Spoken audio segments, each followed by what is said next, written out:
Hello students, previous video में हमने neurotransmitter और बिहेवियर जो है उस पे नर्वस सिस्टम कैसे वर्क करता है, बिहेवियर को कैसे प्रभावित करता है नर्वस सिस्टम, वो अपन ने पढ़ा था।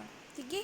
नेक्स्ट है साइकोलॉजी ऑफ सेंसेशन, मतलब सेंसेशन की क्या साइकोलॉजी है वो इसमें अपन पढ़ेंगे। Human behaviour involve the whole organism और बॉडी माइंड इंट्रैक्शन। मीन्स जो मानव व्यवहार होता है ना, जो व्यवहार होता है वो होल ऑर्गेनिज्म और बॉडी माइंड इंट्रैक्शन पर क्या करता है, से इन्वॉल्व होता है। मतलब इसमें संपूर्ण जीव और बॉडी माइंड इंट्रैक्शन मीन्स होता है शरीर मन प्रतिक्रिया। शरीर की, अपने बॉडी की और अपने मन की क्या प्रतिक्रिया है एक दूसरे के लिए, वो जो है अपना शरीर, अपना जीव जो है वो कैसे इन्वॉल्व करता है ह्यूमन बिहेवियर को। Human behaviour involve for organism, अपना जो ह्यूमन बिहेवियर है वो पूरे जीव, संपूर्ण जीव को और अपने बॉडी माइंड इंटरेक्शन को, मतलब कि शरीर और मन की प्रतिक्रिया को क्या करता है, इन्वॉल्व करता है। ठीक है। अपनी बॉडी की भी इसमें वर्क होता है, माइंड का भी होता है और संपूर्ण जीव इसमें होता है। Body mind interaction has two aspect, that is physical and mental. Body mind interaction जो है, बॉडी, शरीर या मन की जो प्रतिक्रिया होती है उसके दो पहलू होते हैं। वो कौन कौन से हैं? Physical and mental. Physical means शारीरिक, फिजिकल मीन्स शारीरिक एंड मेंटल मीन्स मानसिक। मतलब जो बॉडी माइंड इंट्रैक्शन है, शरीर की और अपने मन की जो प्रतिक्रिया है उसके दो पहलू होते हैं। कौन कौन से? Physical and mental. Okay.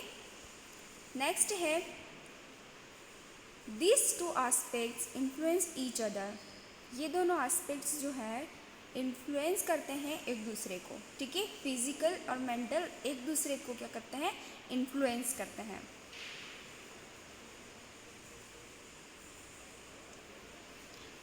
Important physical aspect which influence the mental functions. कुछ फिजिकल एस्पेक्ट्स हैं जो कि मेंटल फंक्शन को क्या करते हैं?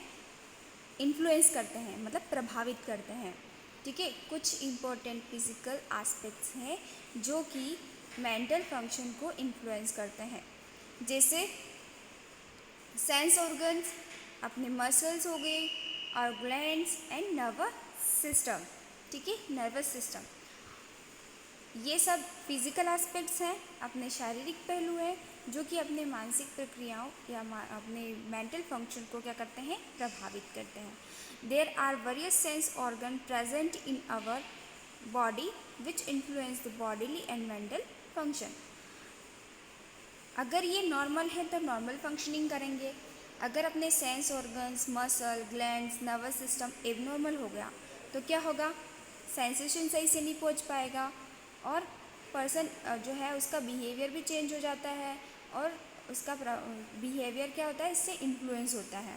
ठीक है। अगर कोई भी डिफ़िकल्टी अपने सेंस ऑर्गन में आ जाती है, मसल्स में आ जाती है, ग्लैंड्स में आ जाती है, नर्वस सिस्टम में आ जाती है, तो क्या होता है? फिजिकल एस्पेक्ट्स जो है वो प्रभावित करते हैं अपने मेंटल फंक्शंस को। ठीक है। इससे इमोशन भी हो जाता है, इमोशनली भी हो जाता है पर्सन। जैसे अगर किसी को आई ब्लाइंडनेस है ना, दिखाई नहीं देता है, तो वो इमोशनल रहता है कि नहीं रहता है? जैसे सुनाई नहीं देता है तो वो भी इमोशनली ये रहता है। मसल्स, ग्लैंड वगैरह प्रॉपर वर्क नहीं करती तो उसके जो शारीरिक पहलू है वो मतलब अपने मेंटल फंक्शंस पे प्रभाव डालती है। नर्वस सिस्टम भी बहुत सारी अपने, जैसे कल बताया था आपको, थिंकिंग, लर्निंग, मेमोरी, इन सब को कंट्रोल करता है, अपने सारे बॉडी फंक्शंस को कंट्रोल करता है नर्वस सिस्टम, है ना। तो इससे क्या होगा?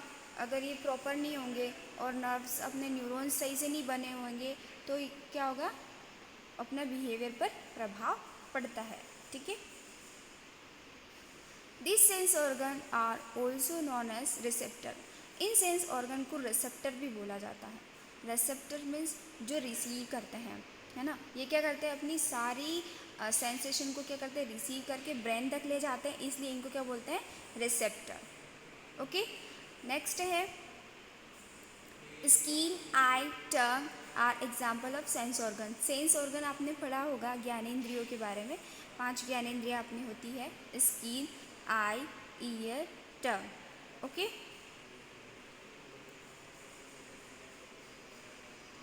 ये एग्जाम्पल के लिए दिया गया है।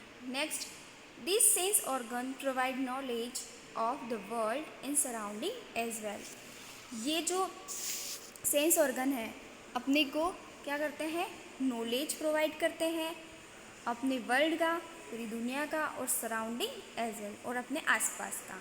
अपने आसपास जो इन्वायरमेंट है, अपनी जो दुनिया है उसके लिए नॉलेज प्रोवाइड करते हैं। कौन? Sense organ. अगर अपने को दिखेगा नहीं तो अपन किसी चीज़ के बारे में कैसे पता करेंगे कि वो क्या है ना। तो जो सेंस ऑर्गन है वो क्या करते हैं, अपने को सारी चीज़ों के बारे में जो अपने आसपास है, अपने दुनिया में जो भी चीज़ें हैं उसके बारे में अपने को नॉलेज प्रोवाइड करता है। ठीक है। Each sense organ has distinct function to perform. हर एक सेंस ऑर्गन का अलग अलग फंक्शन होता है। ठीक है। डिस्टिंक्ट मतलब क्या होता है, अलग अलग। अलग अलग फंक्शंस क्या करते हैं, परफॉर्म करते हैं। हर एक अलग अलग सेंस ऑर्गन जो है अलग अलग फंक्शन करता है। जैसे आई देखने के लिए, है ना, ईयर सुनने के लिए, टंग टेस्ट के लिए, स्किन टच के लिए। इसी तरह सारे सेंस ऑर्गन अपने अपने फंक्शंस क्या करते हैं, परफॉर्म करते हैं। ठीक है। परफॉर्म मतलब प्रदर्शन करना। Sense organ and stimulation by object outside the body and also by the internal condition. जो सेंस ऑर्गन होते हैं वो बाहर के जो ऑब्जेक्ट रहते हैं, है ना, उनसे क्या होते हैं, स्टिमुलेट होते हैं। Also by internal condition. किसके द्वारा? इंटरनल कंडीशन के द्वारा, है ना। जो सेंस ऑर्गन होते हैं वो आउटसाइड जो भी बाहर रखी हुई चीज़ें हैं उनसे क्या होते हैं, स्टिमुलेट होते हैं, और इंटरनल कंडीशन से भी स्टिमुलेट होते हैं। ठीक है। जैसे मैंने फॉर एग्ज़ाम्पल मुझे पेन उठाना है तो क्या करूँगी, मैं पेन को देखूँगी और उसके बाद उसे उठाऊँगी, है ना। तो देखा, वो सीन किया, वो मैसेज का गया अपने ब्रेन तक गया, फिर ब्रेन से एफरेंट नर्व्स के थ्रू, क्या न्यूरॉन के थ्रू क्या आता है, मैसेज आता है, और अपन उसको उठा लेते हैं पेन को। ठीक है।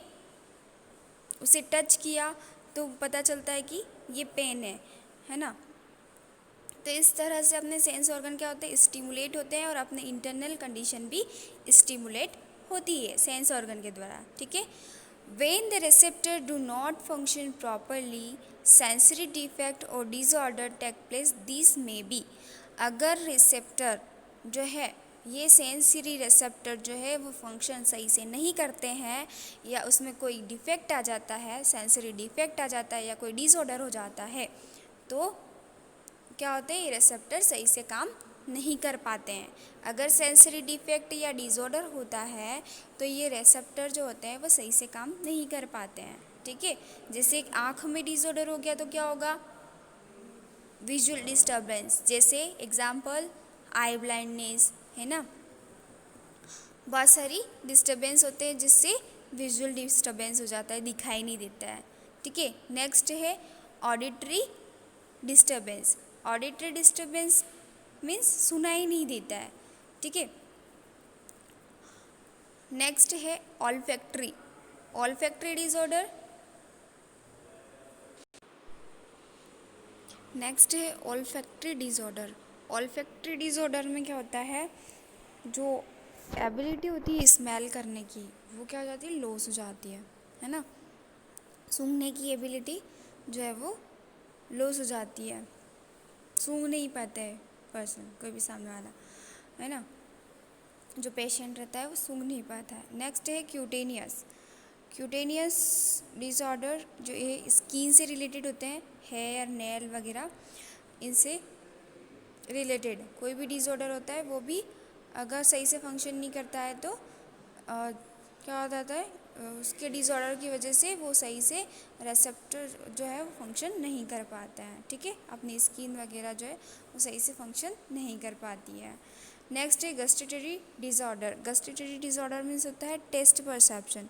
इससे क्या होता है, इसमें क्या होता है, जो टेस्ट का परसेप्शन रहता है वो अनप्लीजेंट हो जाता है, टेस्ट सही से नहीं आता है। जैसे अपन मीठा खाते हैं, खट्टा खाते हैं, तो इन सब का टेस्ट आता है, तो इसमें क्या होता है, टेस्ट नहीं आता है सही से।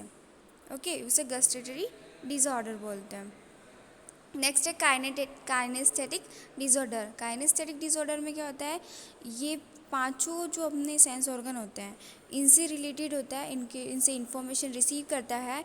और इसमें क्या होता है, ये जो चेंज है अपनी पोजीशन, बॉडी पोजीशन और मूवमेंट को चेंज करने में काम आता है। क्या होता है कि सारी सेंस ऑर्गन से ये क्या करता है, अपनी सेंस ऑर्गन से इंफॉर्मेशन को कलेक्ट करता है। तो इससे क्या होता है, अपन अपनी बॉडी माइंड, बॉडी का जो पोजीशन है, मूवमेंट है, वो अपन चेंज करते हैं। ठीक है, जैसे अपन क्लास में पढ़ा रहे हैं, कोई बाहर से आ गया तो अपना पोजीशन क्या हो जाता है, चेंज हो जाता है।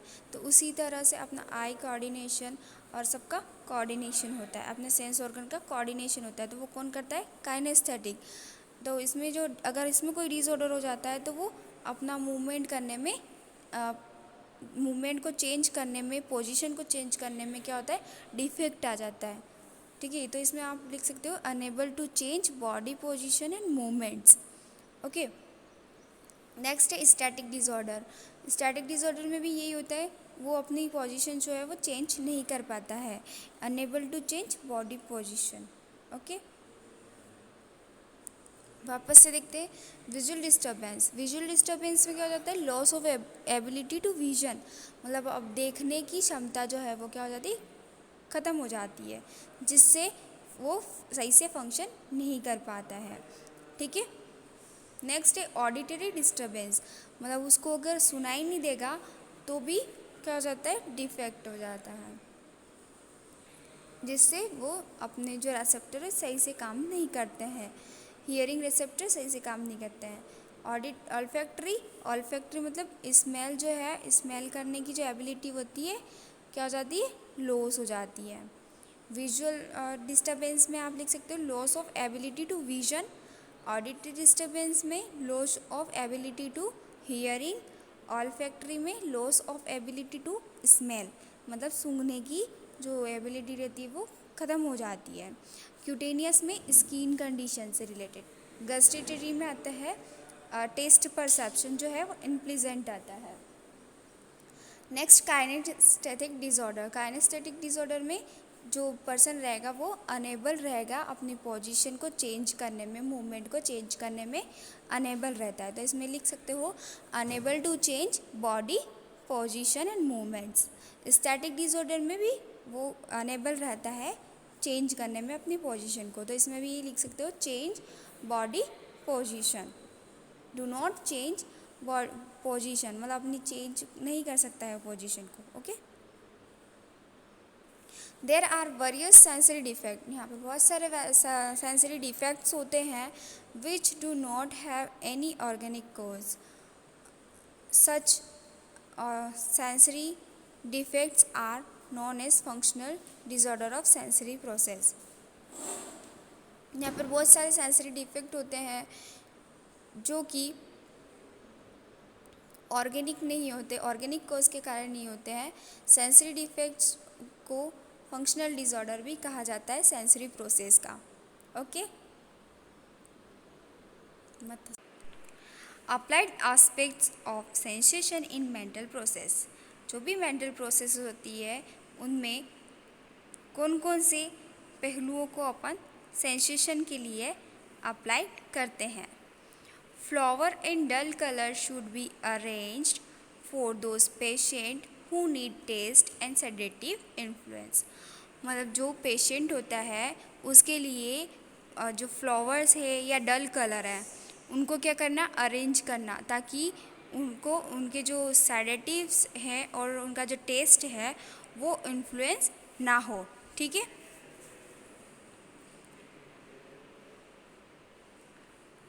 नेक्स्ट है provide warm and bright colour and light for those who need stimulation and encouragement. मतलब पेशेंट जो है उसको क्या करना है, तेज और चमकीले कलर की लाइट जो है उसके रूम में होनी चाहिए ताकि उसका स्टिमुलेशन और इनकरेजमेंट जो है वो बना रहे। ठीक है,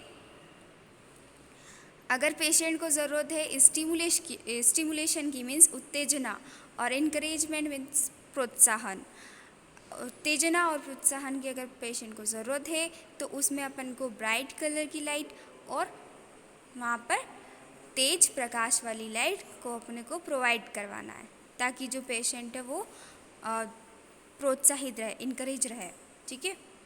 नेक्स्ट है window in the ward should be shaded to prevent the ocular discomfort. Ocular discomfort मतलब कि जो भी उसको दिखाई नहीं देता है सही तरीके से, अगर उसको ऑक्यूलर डिस्कम्फर्ट है, उनसे प्रिवेंट करने के लिए अपने को जो उसकी विंडोज़ है वो क्या करना है, शेडेड लगवाना है। ठीक है। Window in the ward should be shaded. Shaded means छायांकित।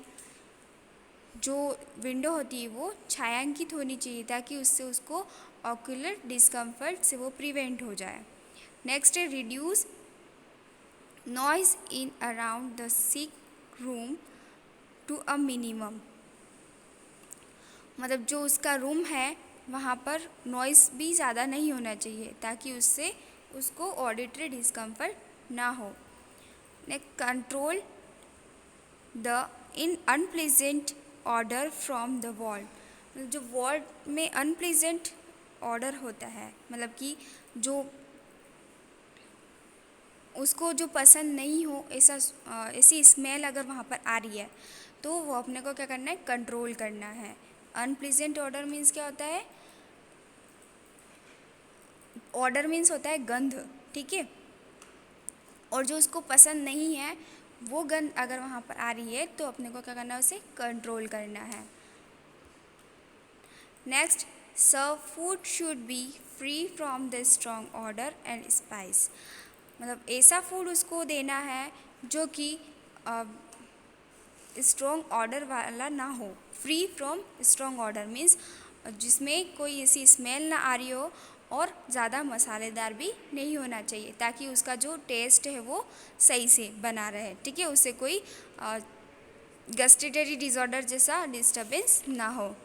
ठीक है। Next bed should be free from wrinkles. Bed जो है वो रिंकल्स से फ्री फ्रॉम होना चाहिए ताकि उससे वो स्किन जो कंडीशन है, स्किन से रिलेटेड कोई भी कंडीशन है उससे फ्री रहे। ठीक है। बेड सोर वगैरह हो जाते हैं जिससे सेंसेशन सही से नहीं पहुंच पाते, तो मतलब ऐसे बहुत सारे डिसऑर्डर होते हैं जो क्यूटेनियस मतलब स्किन से रिलेटेड होते हैं, तो वो उससे ना हो। ठीक है। तो बेड जो है तो पेशेंट का वो फ्री फ्रॉम रिंकल होना चाहिए। While providing care to the patient, hand should be smooth and soft। जब अपन उसको केयर प्रोवाइड कर रहे हैं तो अपने हैंड्स जो है वो स्मूथ एंड सॉफ्ट होना चाहिए। Okay. Next during procedure movement of hand should be coordinated and free from jerky movement. अगर अपन कोई भी प्रोसीजर पेशेंट को मूव करवाने के लिए कर रहे हैं तो अपने हैंड का कोऑर्डिनेशन सही होना चाहिए और जर्की मूवमेंट से फ्री होना चाहिए।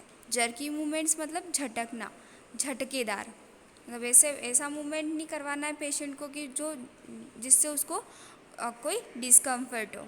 ठीक है।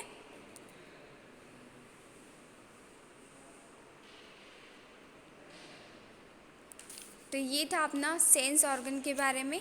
अब अपन नेक्स्ट पढ़ेंगे मस्कुलर सिस्टम, है ना। मसल्स और ग्लैंड्स जो है वो कैसे इफ़ेक्ट डालती है अपने बिहेवियर पर।